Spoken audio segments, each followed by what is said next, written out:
Massive Ukraine dam destroyed flooding war-zone villages. Chinese ships leave Vietnam waters after US-China talks. Europe wants a label for AI-generated content. US SEC sues Binance and CEO Changpeng Zhao. Armenia said it is not Russia's ally in the fight against Ukraine. Nearly 80 students, mostly girls, are poisoned in Afghanistan. Chinese and Russian military planes enter South Korea's air defense zone. Apple reveals Vision Pro mixed reality headset.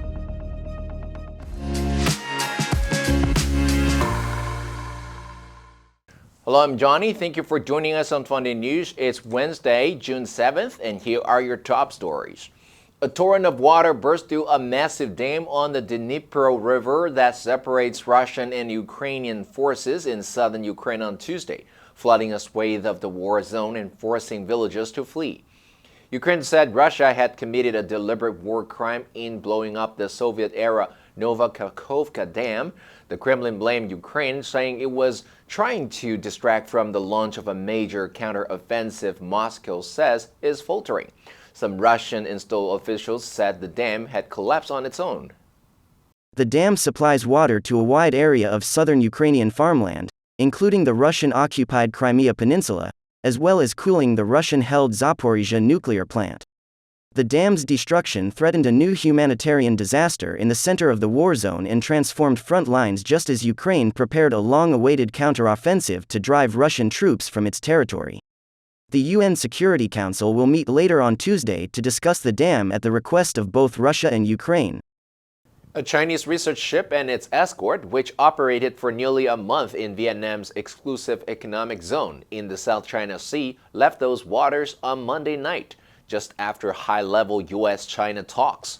On Monday, after U.S. and China senior officials held talks in Beijing that both parties called constructive, the Chinese vessel Xiangyang Hongten and its escort of more than half a dozen ships began their journey back to China's Hainan Island, leaving VietnamsEEZ around midnight. Vietnam-based researcher Van Pham, who heads the independent nonprofit South China Sea Chronicle Initiative, confirmed the ships had left VietnamsEEZ but warned that Hainan was not the research ship's homeport. The Chinese vessel Xiangyang Hongten began sailing in VietnamsEEZ on May 7, at times flanked by a dozen ships, and regularly crossing gas and oil fields operated by Russian companies. Vietnam's government on May 25 urged the Chinese research ship and its escort to leave the country's EEZ. The European Union is pushing online platforms to step up the fight against false information by adding labels to text, photos, and other content generated by artificial intelligence. EU Commission Vice President Vera Jouvera said Monday she asked Google, Meta, Microsoft, TikTok, and other tech companies that have signed up to the 27-nation bloc's voluntary agreement on combating disinformation to work to tackle the AI problem. She added that these companies should start labeling AI-generated content immediately. A lot of lawyers out there work with laws and codes that are sometimes even hundreds of years old. Jourova said online platforms that have integrated generative AI into their services, such as Microsoft's Bing search engine and Google's Bard chatbot, should build safeguards to prevent malicious actors from generating disinformation. She said companies offering services that have the potential to spread AI-generated disinformation should roll out technology to recognize such content and clearly label this to users. Jourova said EU regulations are aimed at protecting free speech. The U.S. Securities and Exchange Commission filed 13 charges against Binance, the world's largest crypto exchange, and its founder Changpeng Zhao, alleging both commingled billions of dollars worth of user funds and sent them to a European company controlled by Zhao. The U.S. regulator alleged on Monday that Zhao and his exchange worked to subvert their own controls to allow high-net-worth U.S. investors and customers to continue trading on Binance's unregulated international exchange. One senior executive allegedly told a compliance officer that the company was operating as an unlicensed securities exchange. The complaint alleges Binance created Binance US as a shield for the main company in Zhao to reveal, retard, and resolve law enforcement targets and insulate Binance. According to the US SEC, two successive Binance US CEOs expressed deep concern over Zhao's level of control. Both testified before federal regulators. Its first and second chief executives were Catherine Coley and Brian Brooks.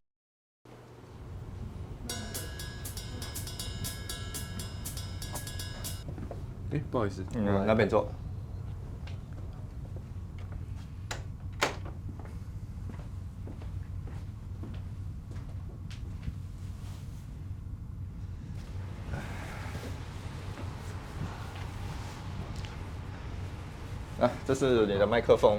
待会我们拍的时候呢，如果我没有喊卡的话，你就继续念，不要停。OK。没有喊卡就给我继续念下去哦。好的。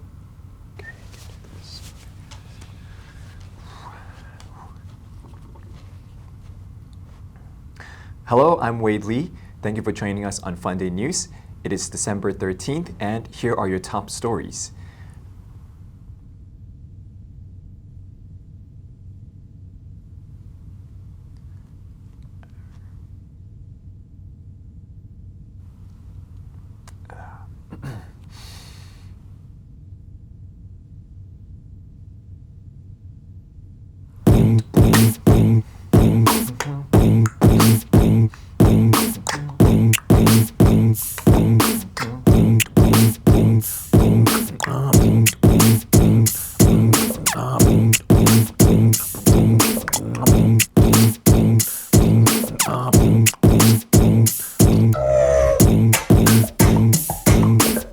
Armenia Prime Minister Nikol Pashinyan said Armenia is not a Russian ally in the Ukraine war and is worried about the impact of that crisis on its relations with other countries. Pashinyan told CNN Prima News in an interview, in the West, they notice that we are Russia's ally. In Russia, they see that we are not their ally in the Ukraine war.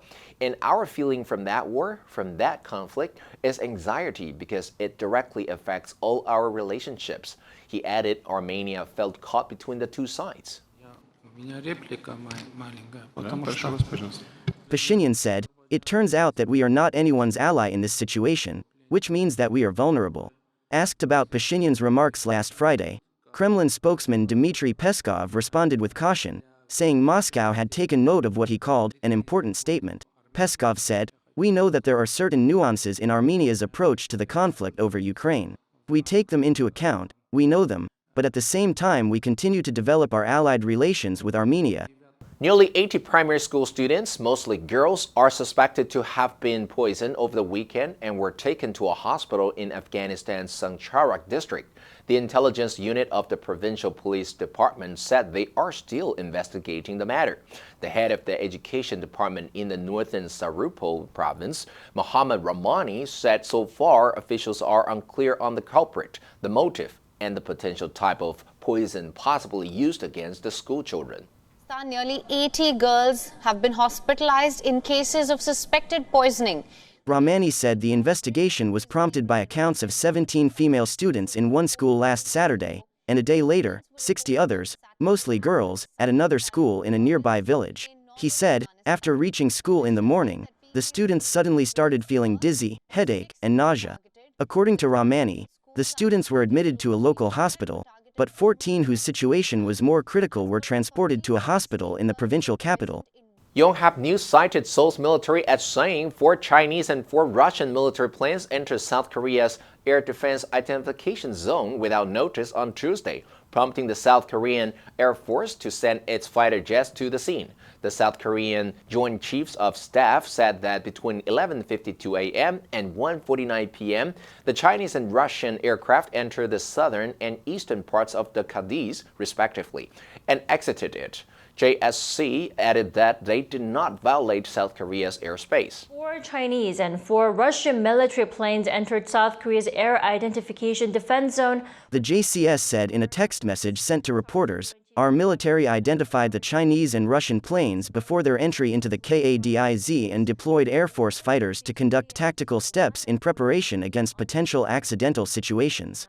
Their entry into the KADIZ came after the defense chiefs of South Korea, the United States and Japan highlighted their commitment to strengthening trilateral security cooperation on the margins of the Shangri-La dialogue in Singapore over the weekend. Tim Cook revealed Apple's first mixed reality headset, the Vision Pro, during the company's annual keynote at the Worldwide Developers Conference on Monday. The product will launch early next year. Apple's Vision Pro looks sleeker than the competition and has features that no one else on the market currently offers. It has a price tag to match the definition of an ultra-high-end product, an eye-watering $3,499. The headset has an attachable battery pack that Apple says offers a 2-hour runtime, or you can keep it plugged into the wall. The era of spatial computing is here. The Vision Pro's most immediately differentiating feature is a screen on the front of the device that is called EyeSight, which shows the eyes and eyebrows of the person wearing the device, something no other headset on the market offers, including Meta's Quest lineup. When the headset detects someone else is nearby, it'll populate the outer display with EyeSight. However, it's not a literal real-time video of your eyes. Apple is using some high-tech eye to create a digital persona of you. Now let's take a look at the vocabulary of the news of Europe wanting a label for AI-generated content. Number 1, step up something. 增加、提高数量、速度等. He has stepped up his training to prepare for the race. Number 2, disinformation. 有指政府机构故意发布的虚假信息、假消息。They spread disinformation in order to discredit politicians. Number 3, tackle. 应付、处理、解决难题或局面。The government is determined to tackle inflation. And that's all for today's Funday News. Be sure to tune into Funday News from Monday to Friday and click the link below to join Funday for free. I'm Johnny Wu, your host. I'll see you next time.